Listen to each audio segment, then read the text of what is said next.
Hello, dear viewers. It's George from Ireland. So welcome back to the channel, my usual studio with the closet behind. Anyway, I'm commenting on the by-elections in Wellingborough and Kingswood, which took place on Thursday. For some inexplicable reason, the United Kingdom elections and referenda are always held on a Thursday. Um, so, as was widely expected, the Conservatives lost both seats. Now, I'd anticipated that. What I hadn't anticipated was the scale of the victory. And people often say it's unwise to go from the particular to the general because these by-election results are very seldom replicated in the general election, even that actual constituency. You have to look at opinion polls over the whole country.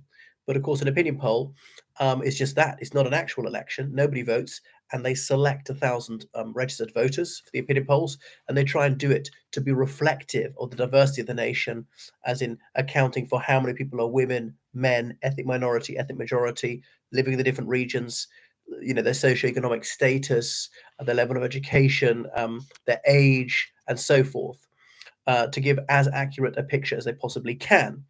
But the difference with the by-election is, although it's not spread over the entire United Kingdom, people actually vote.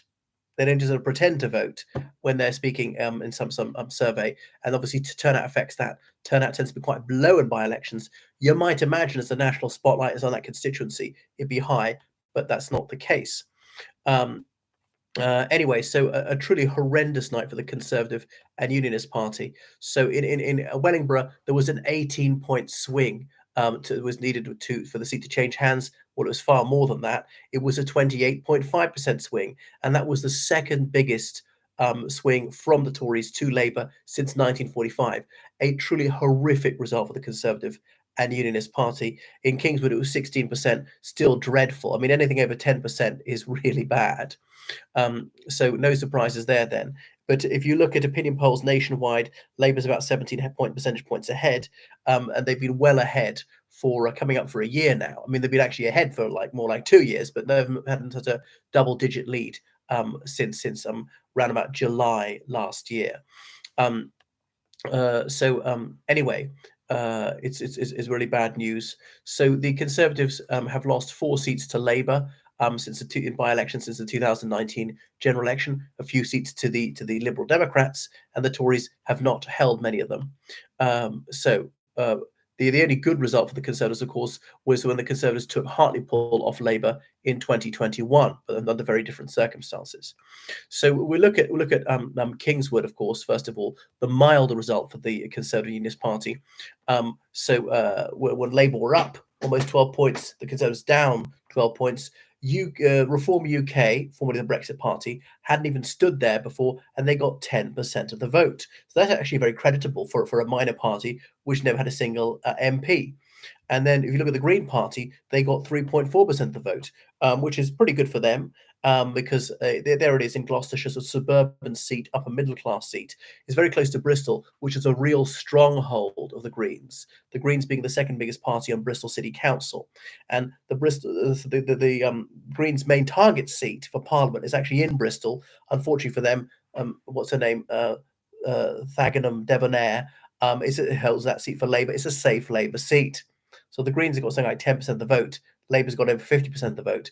There's really seems to be no chance they're going to win it. Hello there, Mr. Sutherland from New York City. I do hope to visit NYC again, but I'm not been for over 20 years. So make a massive donation and I'll win my way across the pond. So back to the Liberal Democrats, pretty dreadful result for them. They went down by 3.5 percentage points. So that's one of the big takeaways, that they've not actually gained that much. With Labour having an uninspiring leader, with the Conservatives bitterly unpopular, I thought the Liberal Democrats might do quite well. Not really. And even the UK Independence Party stood there. That's led by Neil Hamilton. Really, they fighting over the same turf as Reform UK ideologically, and so they didn't have a terribly big showing.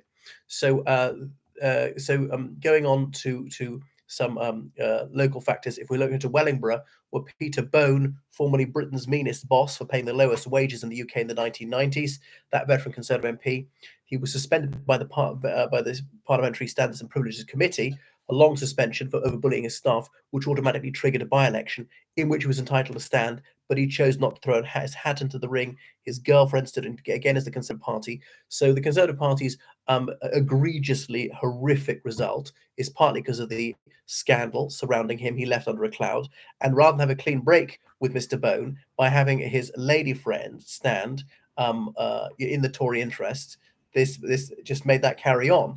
Now that's a bit unfair. That woman, why should she carry the can for Peter Bone? She's a separate individual, even though she's in a relationship with him.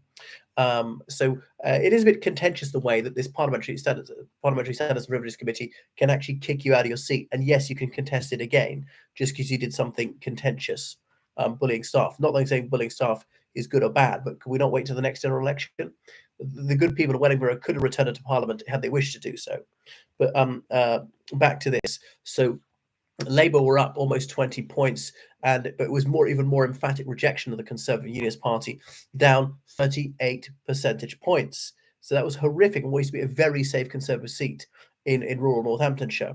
Reform UK never even stood before. They got 13%. That is a tremendous result for them, where their leader Ben Habib was standing. But no doubt they'll get something like 10% of the vote at the forthcoming Westminster election and not get a single seat. UKIP, which had that issue of leaving the European Union to hang on to, which had a leader was a household name, Nigel Farage, love him or loathe him, you couldn't ignore him, and so on. It was going for quite a long time, was very well funded. Even then, they only got one seat ever in a general election, and that was simply when the Conservative MP had turned his coat to UKIP, stood in that same constituency. But this is a bit of a protest vote, a yelp of pain. When it comes to the general election, people say, come on, I can't throw my vote away on minor parties like the Greens, like Reform UK. It's got to be the duopoly, maybe Liberal Democrats. But this government is either going to be Labour or Conservative. And so not many people will vote for minor parties. Minor parties tend to do fairly well mid-term.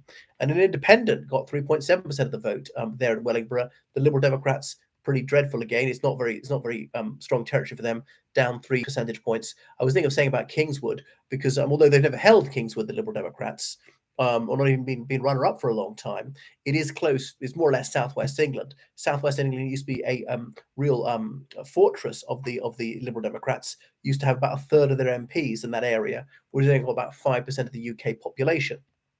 All right. So what else to point out about this general election? So Jen Kitchen has been elected a very young Labour MP who's only 28 years of age, and it's good to have some very young people in the House of Commons, as well as some very old people, probably a spread of ages. So she studied politics, has worked in politics, and done nothing but politics as part of a broader malaise afflicting the Labour Party. You don't see that in the Conservative and Unionist Party quite so much. So yes, Labour will take fresh heart from this. All the weather vanes point towards a major Labour victory this coming December, when the election will probably be held. So I don't think there's any reason to think that Rishi Sunak's going to go early.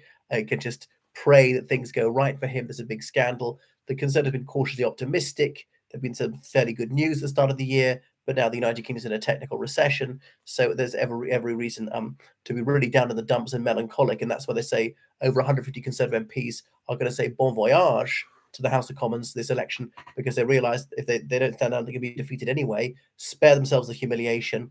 Try and arrange a job outside politics now, whilst the going is good. Before there's a glut of unemployed former parliamentarians. Thank you so much for watching my channel. So please subscribe on Patreon and get access to thousands of articles behind the paywall and videos. Moreover, donate to me on PayPal, georgecallahan79@gmail.com. Toodaloo.